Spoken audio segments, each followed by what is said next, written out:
Assalamualaikum warahmatullahi wabarakatuh. Perkenalkan, nama saya Yuda Adi Parista.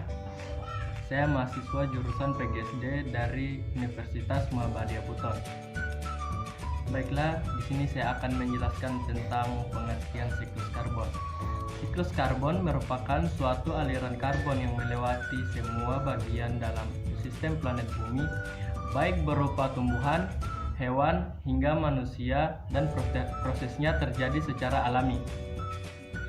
Siklus karbon juga dapat dikatakan sebagai siklus biogeokimia dan terjadi pada pertukaran karbon pada biosfer, hidrosfer, geosfer, hingga atmosfer bumi. Selain itu, siklus karbon merupakan suatu siklus penyimpanan dan juga perpindahan unsur karbon yang terjadi antara atmosfer atau udara, makhluk hidup atau biosfer, geosfer atau tanah, dan hidrosfer atau air. Oke, bagaimana sih proses terjadinya siklus karbon? Proses terjadinya siklus karbon dimulai dari karbon yang berada di atmosfer mengalami pergerakan dan perpindahan melalui tumbuhan atau produsen, konsumen, dan organisme pengurai. Kemudian karbon akan kembali lagi ke atmosfer. Sumber penghasil karbon. Karbon dapat terbentuk akibat dua hal berikut ini, yaitu pertama, sumber karbon dari organisme.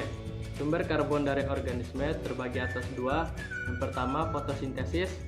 Pada proses fotosintesis pada tumbuhan, energi matahari dimanfaatkan untuk mengubah air dan karbon dioksida menjadi karbohidrat. Proses tersebut dinamakan fotosintesis acid radiation atau PAR. Sedangkan respirasi tidak hanya dilakukan oleh makhluk hidup seperti hewan dan manusia. Respirasi pada tumbuhan merupakan proses kebalikan dari fotosintesis, di mana proses ini terjadi di stomata dan mulut daun untuk mengubah bahan makanan tumbuhan menjadi energi. Yang kedua, sumber karbon dari alam. Aktivitas dari alam juga menghasilkan karbon. Di antaranya adalah ketika terjadi peristiwa kebakaran hutan dan erupsi vulkanik pada gunung berapi. Demikian penjelasan saya tentang siklus karbon. Assalamualaikum warahmatullahi wabarakatuh.